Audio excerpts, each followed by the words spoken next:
Alright, so today I want to show you my 5 biggest ball pythons just so you can get an idea of the size potential of some of these snakes. They can grow pretty quickly and they can outgrow your enclosure pretty fast. As a matter of fact, if you have a small ball python in like a glass enclosure with a hide, some of these ball pythons you would need an incredibly large hide to actually put the ball python in a similar type of enclosure. And that's one of the reasons I really like the gray ARS tubs like the rack behind me. Essentially what that does is it expands the living area to the complete hide, so you can actually have more living space for a ball python. They like a really secure, dark enclosure, and when a ball python gets really big, I'd say it's kind of a challenge to actually house them unless you had some kind of a rack system. So what I'm going to do is I'm going to go through, probably my females are probably the biggest. I'm going to go through my females and I'm going to get a weight on my biggest snakes and order them, start with the largest and go down the list and show you my 5 biggest ball pythons. Alright, so take a look at this beast of a snake. This is my biggest ball python, really huge. She's actually 4,644 grams. And believe it or not, this girl is only 8 years old. This one happens to be 100% het caramel albino. Look at how big she is. She is a monster. And could you even imagine trying to put this one in a glass aquarium? She is a monster. I can't believe how big she is. And a girl like this could actually lay about 15 eggs. She is really big. And I actually bred her with my bamboo one year and got a bunch of bamboos, 50% het caramel albino. And this year I'm actually breeding some of my scaleless head males that I produced from this girl back to this one. So I'm breeding her offspring back to her, hoping to get some scaleless head caramel albino visuals, which would be really cool. And as a matter of fact, I bought 2 of these on Morphmarket. It was actually some of the first snakes I bought. I was actually looking on Morphmarket for the biggest ball python that I could find, and I found 2 of these, and I think I paid like $150 for them back in the day. It was a really good buy, and I think I paid more than shipping than I did for the snakes. These are really big ball pythons, probably the biggest ball pythons that I've ever seen. And she's pretty much gravid right now. Hopefully she's actually building some eggs. I'm breeding back the scaleless head, 50% het caramel albino, hoping to hit some caramel albinos. And probably what I'll do is I'll probably get a multi-gene male in the future and breed it back to this one. And you know, if you have, it's kind of tough with just like, this is kind of just a normal with 1 copy of the caramel albino, so there's not a whole lot you can do unless you have like a multi-gene male. If I bought like a 5 or 6 gene male and bred it to this, I would get a whole rainbow of colors of ball pythons coming out of this one. But this is probably the biggest ball python I've ever seen. This is a monster of a snake. Really awesome female. Alright, so here's the other female that I bought at the same time as the other one. This one's actually coming in at 4,046 grams, going into a shed. Look at how big this girl is. She is a monster going into a really deep shed. She's just starting to shed just a little bit, and it's kind of interesting. I got them both at the same time. Still my biggest ball pythons. I bought them as my biggest ones, still really holding the record, and both of these are gravid, breeding them both to those het caramel albinos. And the problem with the caramel albinos is some people say they tend to have kinking issues. So I'm just kind of playing around with it, not only to prove out the het caramel, but to see what kind of line of caramel albino. Especially with the caramel albinos, I've heard some lines don't really kink and some have a problem with, you know, deformities in the spine where you get some kinking. So I'm hoping this is a really good line of caramel albino. Just trying to kind of proving it out. It'll be my first year. Hopefully, I would say these guys are probably about a month and a half away before they actually start laying eggs. It'll be really exciting to see if I actually can get some visual caramel albinos out of these girls. Alright, so I had my snakes out of order. This is actually number 2. The other one was actually number 3. I bought both of those het caramels at the same time. It's kind of interesting. This one actually is really big. This one is 4,323 grams. This is a big lemon blast. Look at how big this girl is. And she's always been a little bit skittish. She just is not really tamed down that much. Let's see if I can actually get her tail from around the tripod. She's got a death grip. on the tripod. Look at how big she is. If I can get the whole thing in the viewfinder on the camera, she is a really big ball python.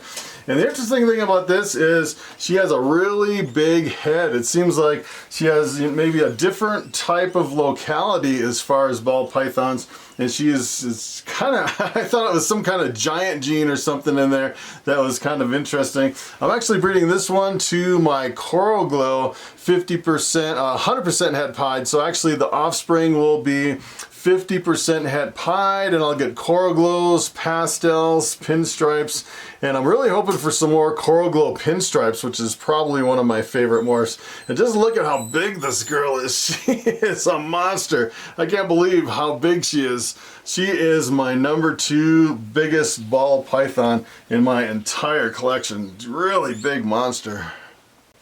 All right, so here is my 4th largest ball python. She is coming in at 3,856 grams. This is actually a pastel calico female. Really big ball python. And I think I had one year, this is actually where my calico came from in my bamboo line when I produced my bamboo calicos. This year I'm actually breeding it with my pastel Desert Ghost male. So I'll actually get some, it'll be all het Desert Ghosts. I'll get some pastels, super pastels, and some super pastel calicos, which would be really awesome. Working that into the Desert Ghost, which is kind of an awesome project. This is a really big girl. It's funny, she actually fasted for a really long time and went off of food, and she got really super skinny. And then just before the start of the breeding season, she came on food. As a matter of fact, she's still eating pretty good. It's a few months into the breeding season, still eating, believe it or not. I think she might actually lay some eggs this year. She's looking really good. All right, so here's another ball python. This is another Lemon Blast. This one's coming in at 3,602 grams. Really big female. Look at how big she is. It's kind of interesting on this one. She doesn't have the big head like the other one. Seemed like the other one had a much bigger head than this one, but she's still a really big snake. And I'm actually breeding this one to my bamboo calico. So I should be getting some bamboo pastel pinstripe calicos and all the different, it'll be a 4-bang combo if I actually hit it. She's a really big snake, really good looking. And these really big snakes, they produce a lot of eggs. It's pretty amazing, especially with 4 genes, the amount of different offspring that you can get with a big girl like this. She'll probably lay, I'm thinking, maybe 10 or 12 eggs for a big girl like this. Really awesome ball python. All right, so take a look at this girl. This is, she just barely missed the top 5, so I thought I'd throw her in there. This is my pied female. She is coming in at, let's see, 3,516 grams.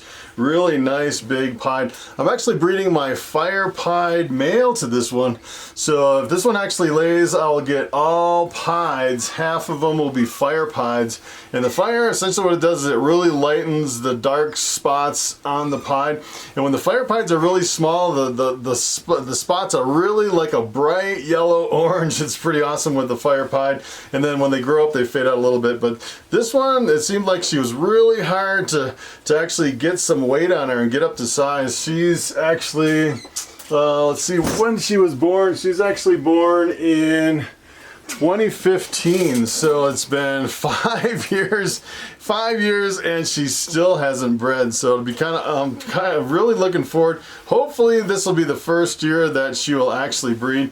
I finally found out the trick on this girl was she wouldn't eat anything except live rats. The only thing she will eat is live rats. So I tried everything else and she just refuses everything. So essentially what I do is when I'm feeding live to this girl, I feed kind of smaller rats so the rat, doesn't have a chance of actually hurting her. And when I'm feeding live, I never like to feed kind of a bigger rat. I always like to feed a smaller one. But this is this is an awesome snake. As a matter of fact, I got this one. This was one of my very first ball pythons I got when I first started. I got this from the NARBC back when I first, this is actually one of my very first snakes. Really awesome pied.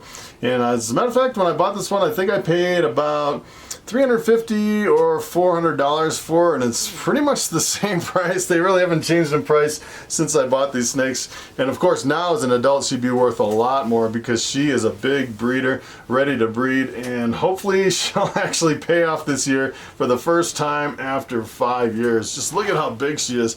This is probably one of my most amazing snakes in my whole collection, a really big female pied. Alright, so it is time for the question of the day. And Mylaws asks, is there a certain time of year when ball pythons are more or less expensive? And that is a very good question. As a matter of fact, I don't think there's really a time of year when people really discount their ball pythons. It really depends on the market value and what people are selling their snakes for. And it really depends on the morph too. So for example, if you're looking at a pretty new morph on the market and the prices are really high, one strategy is to just wait a couple years to actually buy that morph. And a lot of times it'll come down within your price range. Sometimes the prices stay really high for certain morphs, and sometimes they come down really fast, and sometimes you can be waiting a long time and the price just still doesn't come down. And a lot of it really depends on the supply and demand.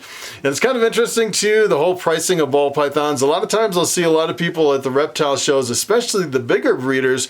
Well, essentially what they'll do is they'll come in and they won't have any prices on any of their snakes until right before the doors open. And essentially what they're doing is they're walking around the show and looking at what everyone else has for prices on their ball pythons, and they kind of match the prices from everyone else, which is kind of an interesting strategy.